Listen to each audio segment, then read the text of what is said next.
Salut, c'est Trado, content de vous retrouver pour la mise à jour des zones d'accumulation rationnelle pour l'or, pour l'argent. On va commencer comme d'habitude par les actualités. Ce que vous avez sous les yeux, en fait, j'ai oublié de l'enlever, mais c'est pas plus mal. C'est la progression de l'or sur l'année. Regardez, pour l'instant, cette année, on en est à plus 28%. Faisant suite à une année où, donc 2024, on a fait 27%. Vous imaginez, c'est vraiment impressionnant. D'ailleurs, je vous réserve une petite surprise. Bon non, il n'y a pas de raison, je vais vous le montrer maintenant. Ok, c'est la comparaison entre le SP500, donc l'indice phare américain, les 500 plus grandes capitalisations américaines cotées, et l'or, mais attention, avec les dividendes réinvestis. C'est-à-dire que très souvent on dit oui, l'or c'est bien, mais rien ne vaut les actions américaines, et oui, il faut pas oublier d'inclure les dividendes, etc. Alors c'est vrai, c'est totalement vrai, hein, mais il faut quand même relativiser. Regardez, je mets ici en données trimestrielles, donc chaque bougie correspond à un trimestre, et je vais le comparer là directement à un autre actif qui s'appelle donc le SPY, et le SPY, c'est encore une fois c'est un ETF, hein, c'est un indice des indices, enfin du SP500 dividendes réinvestis. Et c'est là que c'est intéressant parce que vous voyez, si on fait coulisser l'unité de temps, ben on va voir que selon les périodes, je vais même en donner mensuel parce qu'on voit mieux.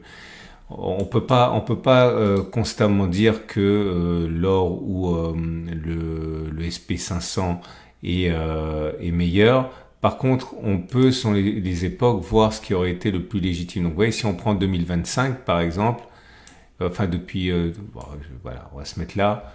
Depuis 2023, je l'ai sous les yeux, l'or a fait 97%, alors que le SP500 dividende réinvesti a fait 58%. Donc, il n'y a pas photo, comme dirait l'autre. Et si on remonte, il y a des moments où le SP500 a fait mieux. Par exemple, depuis 2020, on voit bien que le SP500 a fait 79%, alors que l'or a fait 70%.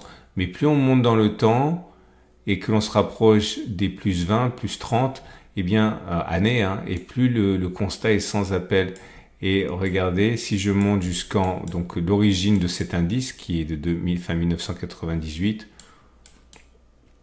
ben, si on monte jusqu'en 1998, là, eh bien, vous êtes avec un or qui a fait 1060%.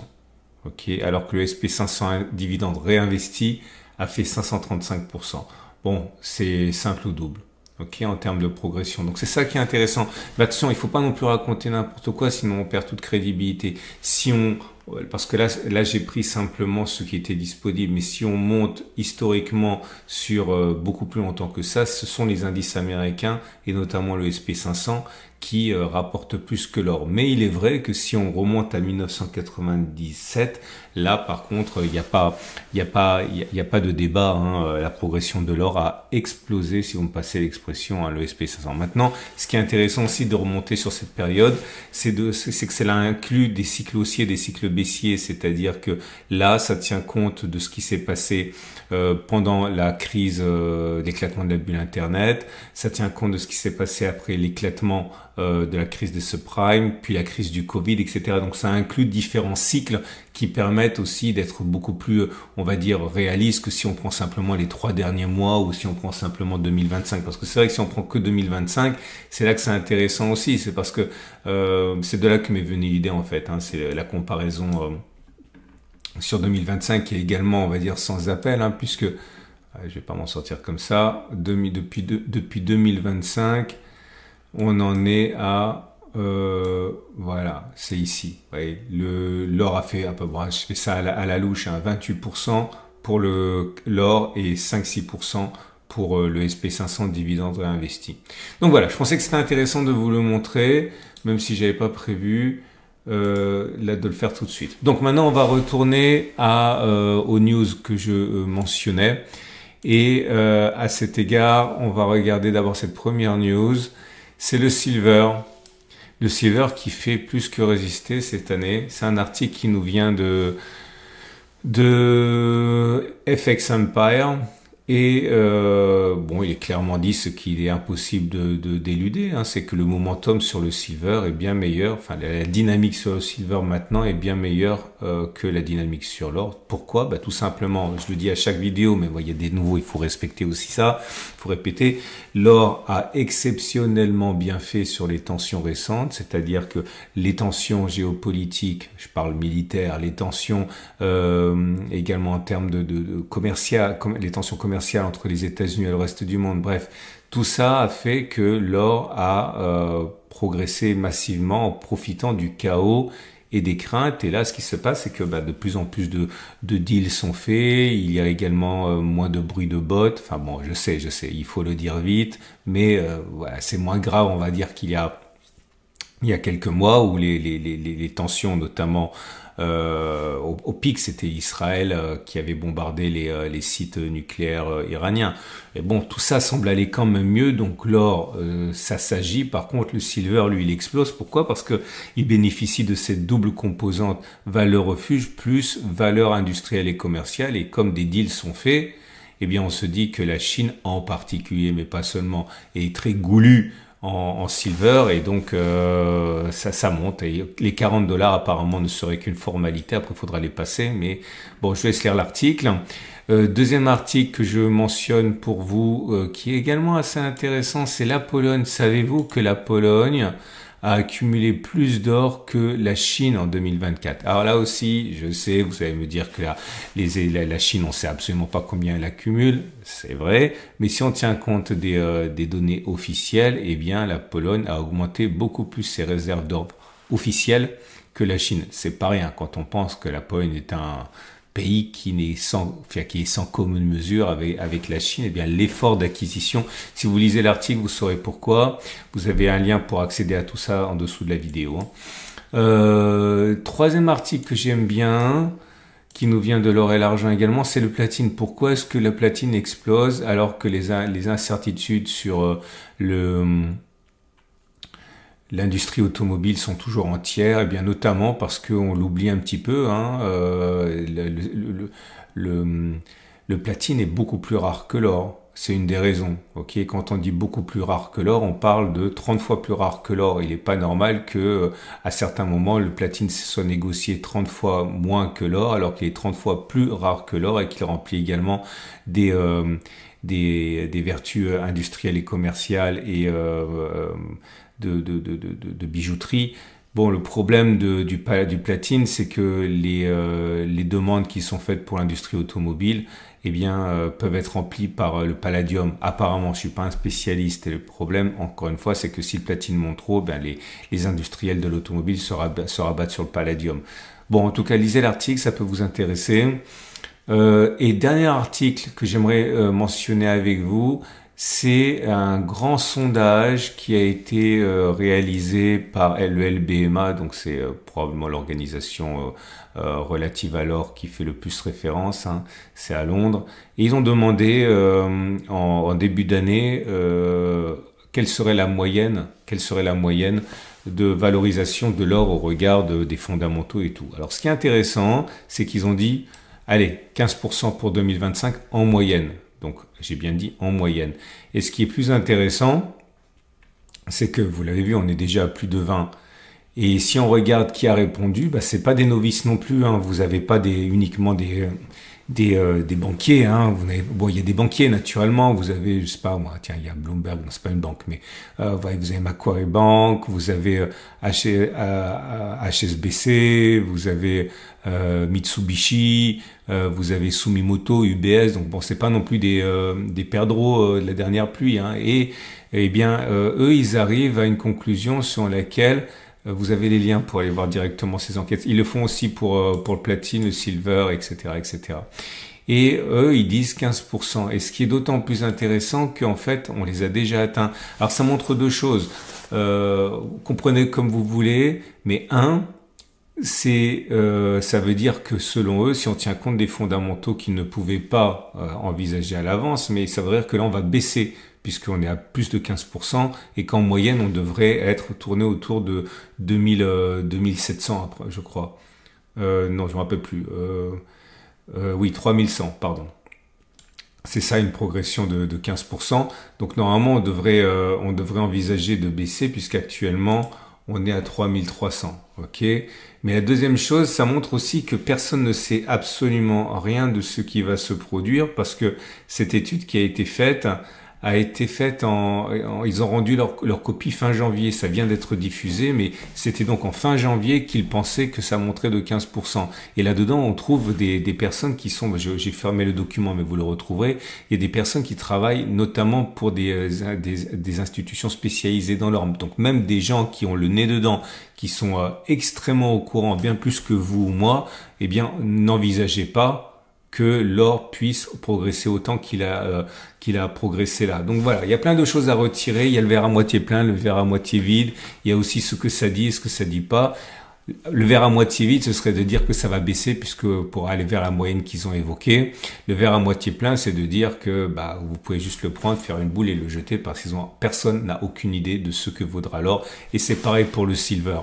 Ok. D'ailleurs, soit dit en passant, bravo à ceux qui ont cru au silver, c'était pas facile, hein, vu le retard qu'il avait accumulé, ça veut pas dire que ça va durer, mais en tout cas pour l'instant ceux-ci sont récompensés et je suis content pour eux.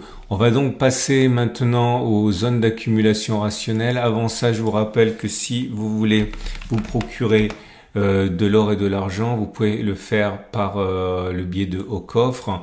Vous paierez moins cher si vous passez par ma bannière ici. Il y a donc mon site, c'est Tradosaur. Vous avez en dessous de la vidéo. C'est le même site où vous allez retrouver les articles que j'ai mentionnés. Vous cliquez là. Et si vous voulez acheter de l'or, vous avez actuellement, donc là c'est par là pour payer moins cher de prime. Hein. Vous avez actuellement, je l'ai dit, la Vera Valor, le quart d'once Elisabeth II. Il est à 795 €. Et si vous voulez du Napoléon, comme très souvent les Français aiment, le Napoléon est actuellement à 560 €. C'est la meilleure offre, c'est entre membres ça. Ok, voilà. On passe aux zones d'accumulation rationnelle. Pensez à liker si vous avez aimé et pensez à vous abonner pour ne pas louper les mises à jour. C'est 2 fois par semaine, mercredi et samedi. Et on va donc commencer par l'or libellé en dollars qui n'a plus de tendance. Hein. Vous voyez cette façon qu'il a de naviguer à plat comme ça avec une moyenne mobile à 50 jours et également plate signifie qu'il n'y a plus de tendance de fond. La tendance de long terme est toujours haussière avec la M200 qui monte, mais la tendance de fond représentée par la moyenne mobile à 50 jours est maintenant neutre.